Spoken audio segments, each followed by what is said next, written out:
troszkę trzeba bardziej. Nawet czyli złe chcą być ze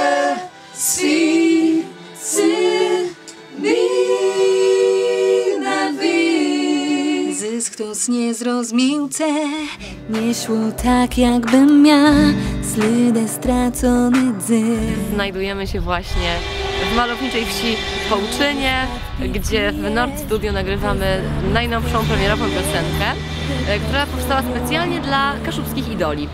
Słowa do mojej muzyki napisał Tomek Fopke, utwór nazywa się Tak jak Ptech i młodzi kaszubscy idole śpiewają o tym, że warto wierzyć w marzenia.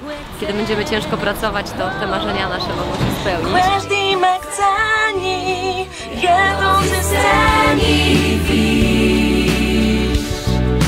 Nie bój się krok przód zysk, wyzanim mgłę nic. 2 godzinki już pracujemy, troszkę pracy jeszcze przed nami.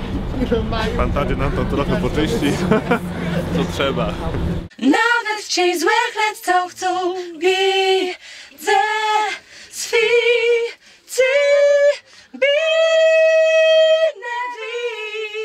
Nie bój sam, krok w przód dać zysk, wyrdza nim mgłenic, szarosłe błęnic. Lecę w górą carpe diem, myśl marzeni spełni je. Kłe chcesz, Kłeś dime chceni, jedno z sceni wisz. Nie bój się krok w przód dać zysk, wyrdza nim mgłenic, szarosłe błęnic dwóch. Nawet chciej złe chcą Widzę sficy. No jak widać, bardzo dobre humory nam dopisują. Mam nadzieję, że właśnie naszym idolom ich muzyczne marzenia i nie tylko spełnią się.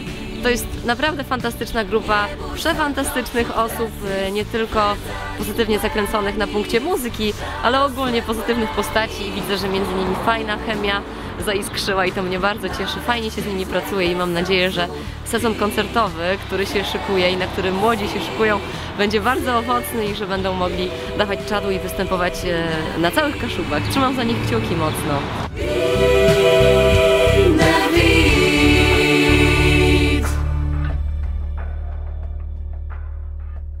Z radością! Jest energia w tobie? Pozytywna? Będzie, zaraz. On taki jest drżący, taki nieśmiały ten ostatni. On się nie może tak tam drżeć, tak z nieśmiałości. dobra, no. Żałujcie, że nie widzicie teraz miny Weroniki. Nie ma ja jem łysa. I musia. No. Ty musisz. Ale miękkość. Musisz.